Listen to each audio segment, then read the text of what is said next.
post-apocalyptic America as Aloy adventures into the Forbidden West to find out the source of, and hopefully cure for, a mysterious plague that's killing everyone and everything it touches.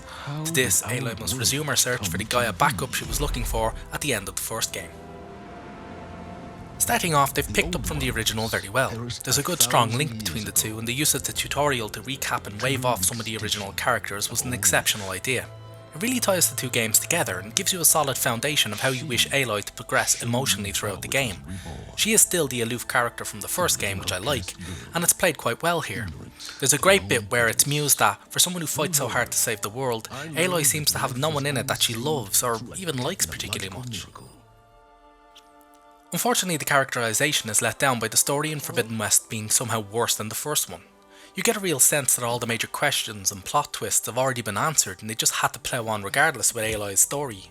This leads to the writers shoehorning in as much guff as they possibly can and desperately trying to convince the player that this immense word salad qualifies as plot.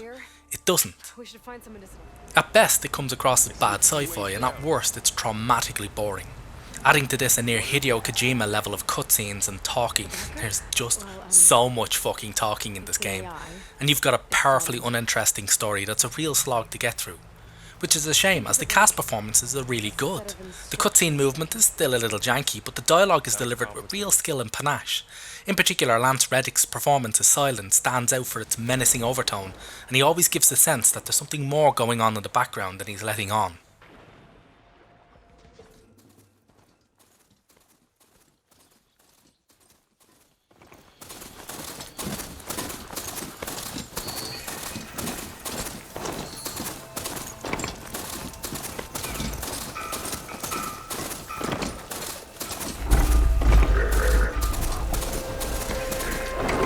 I've been seen.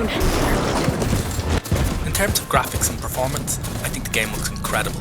It's easily the best and most detailed looking game I have ever seen. I was playing this on a PS4 Pro, so I have none of the PS5 options of fidelity performance, so I can't get into that debate. But I had no issues other than some texture popping. There was no lag, no slowdown or stuttering. The camera movement is still pretty bad though. There's a huge problem of things getting in the way of the camera, obscuring what it is you're trying to do. This makes the Vista side missions a particular chore to do, and it gets really janky in close quarters.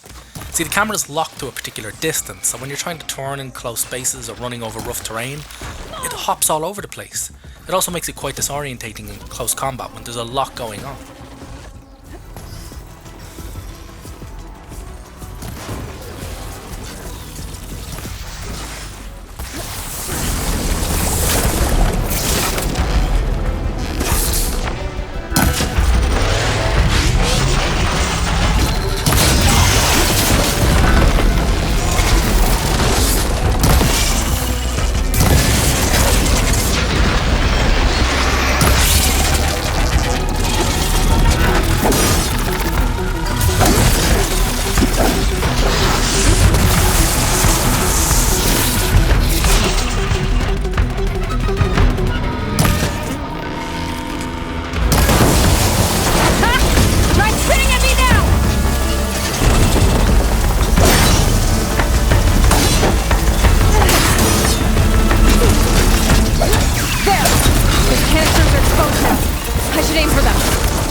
Forbidden West suffers from a preponderance of systems that's a symptom of modern AAA game design. There's a heavy reliance on the focus system to know where anything is, there's absolute mountains of useless loot flying around and half a dozen skill trees. This is somewhat balanced by the game dishing out huge amounts of XP for even the most mundane missions, but it also means that there's a lot of levelling up options that are just tiny incremental boosts that make no discernible difference to the gameplay. There's a vast array of equipment and weaponry to choose from, and it can get a little baffling trying to pick between what you should go for. Put a bit of time into it though, and it'll allow you to finally tailor your setup to suit what your playing style is. It's quite a good deal harder to upgrade the equipment now. There's a heavy emphasis on having to surgically pick the parts off the machines rather than just steaming in, butchering them with the hopes that you'll randomly get the item you're looking for. There's been some effort to make the combat more difficult too. All the enemies have ridiculous area attacks and huge far-reaching regular attacks. Pretty much every attack seems designed to counter your dodge. On the harder difficulty levels, you'll be dead after 2 or 3 hits, making the combat much more like something to be avoided, at least at first. Although this may be due to my ranged/infiltrator heavy build being a bit squishy. There's an obvious sense that they've tried to improve upon the first game, but outside of the graphics and the map size, there's not a whole lot of improvement here. It seems like the focus was more on quality of life improvements without adding anything new. Now this is fine if you really like the first one, but if Zero Dawn had some issues that really impacted how you liked the game, then those issues are still here. Machine's wrecked. As for the quiet, well, there's a work stoppage in effect because of all the fuss. What sort of machines are causing the trouble? Nasty ones and lots of them. Bristlebacks, they're called. Strangeness is, they're not native to the Daunt. Just showed up, all of a sudden. No hunters to kill them?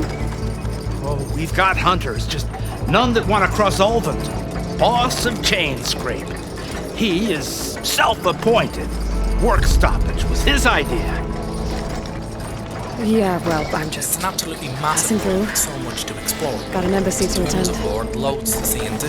You should have There's no need to said. go through all of it, but you're going to want to get at least through some of the side quests to flesh the world out and see all you can. The side quests all have recommended levels, so you could just plough through the story missions and not hit a wall with regards to level progression. The story is laid out a bit like Mass Effect in that you go out to do the smaller portions bit by bit to gather your friends together at your home base. Most of your new companions are found via the main quests, but some can be found just wandering around or through some of the side missions. So this means that while you don't have to go through the usual huge amount of side mission grinding to keep moving, there are a fair number of genuinely enjoyable side quests that add to the story in a good way, so I wouldn't avoid them all entirely. In conclusion, if you like the first game, then you've probably already bought this and you're loving it. And you should, it's a stunning piece of art with a solid core there. I just find it disappointing that, in the 5 years they've spent developing this, it seems like there's been almost no progression outside of a few token gestures. It feels like a game where the graphics were planned first and then the rest of the writing had to be done to suit the visuals. Forbidden West will easily take up close to 70 hours of your time, and there's a high chance you'll enjoy almost all of it, and there's no doubt it'll top many sycophantic game journalists' Game of the Year lists. But it's nothing but a beautiful still image that rocks no boats and pushes no boundaries. It's a pleasant distraction, and that's a shame, as it could have been just so much more.